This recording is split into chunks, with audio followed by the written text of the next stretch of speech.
নমস্কার। আজকে আলোচনার বিষয় হলো তেলুগু ছবি গামি নামক চলচ্চিত্র নিয়ে।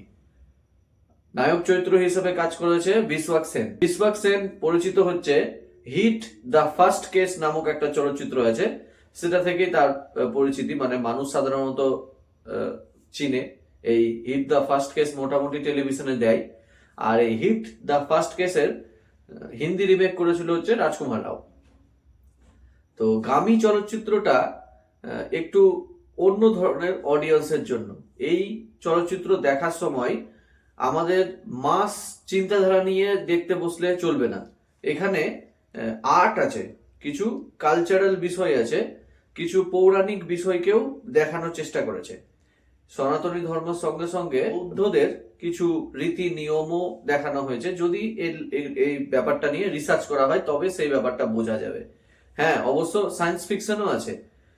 একটা ইউনিক চলচ্চিত্র। এটা অনেক দিন আগে থিয়েটারে রিলিজ করেছিল, এখন এটা ওটিটিতে মুক্তি পেয়েছে। ওটিটিতে এইচডিতে অ্যাভেলেবেল রয়েছে। তবে এই চলচ্চিত্রের একটা প্লাস পয়েন্ট কি, এটা ভিজুয়ালি দেখতে খুব সুন্দর।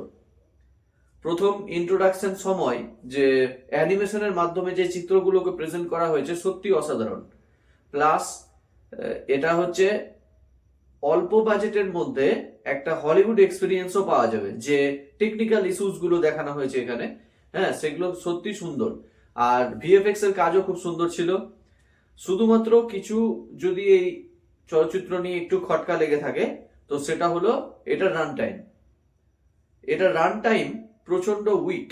মানে হচ্ছে একটু যারা মাস অডিয়েন্স হয়, একটু ধৈর্য ধরে সিনেমা দেখতে পছন্দ করে না, তাদের ক্ষেত্রে সিনেমাটা অনেক লেন্থি মনে হবে।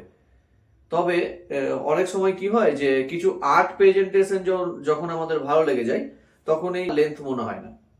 সেরকমই হচ্ছে গামি চলচ্চিত্রটার ক্ষেত্রে। তো চলচ্চিত্রটার ছোট করে একটা কাহিনী বলা যায় যে এখানে তিনটা স্টোরি লাইন দেখানো হয়েছে। একটা দেখা যাচ্ছে দেবদাসী মহিলা, যার উপর দেবদাসীদের যেরকম অত্যাচার করা হতো সেটা তো সবাই জানে। পূর্বে যে ওরা বলা হতো যে সেই কোনো একটি মহিলাকে যদি দেবদাসী হিসেবে রাখা হতো গ্রামের, তাহলে সে সারা জীবন দেবদাসী হয়ে থাকবে, বিভিন্ন ব্রাহ্মণরা তাকে ভোগ করবে। এরকম একটা দেবদাসীর ব্যাপারে জানা আশা করি সবারই। আরেকটা দেখা যাচ্ছে একটা অল্প বয়সের ছেলেকে নিয়ে এক্সপেরিমেন্ট করা হচ্ছে একটা ল্যাবে।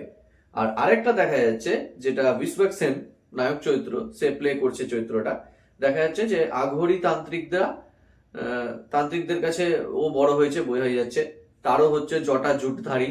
হ্যাঁ, তো তাকে কি হচ্ছে, তাকে কেউ ছুতে গেলে সে কেমন একটা সেন্সলেস হয়ে যাচ্ছে আর গায়ে একটা নীল বর্ণ ধারণ করে নিচ্ছে। এই ব্যাপারটা কেন কি এটা জানার জন্য হচ্ছে চলচ্চিত্র দেখতে হবে।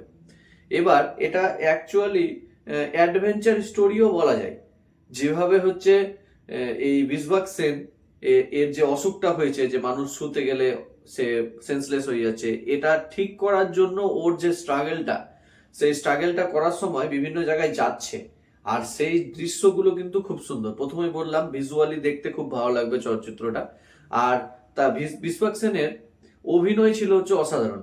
মনে হচ্ছে যেন এই ব্যাপারটা তার শরীরের উপর দিয়ে ব্যক্তিগতভাবেই চলছে।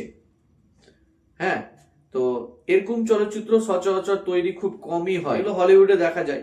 তবে এটা একটা নতুন এক্সপেরিমেন্ট, ইউনিক কনসেপ্ট মনে হবে। একই ধরনের ওই রিভেঞ্জ স্টোরি আমরা দেখে আসছি, ক্রাইম থ্রিলার দেখছি, এখানে একটা ইউনিক বিষয় দেখা যাচ্ছে। তো সেই সূত্রে চলচ্চিত্রটা একটা ভালো।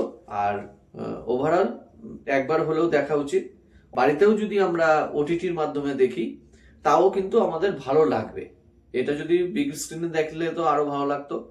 তো আজকের আলোচনা এইটুকুই।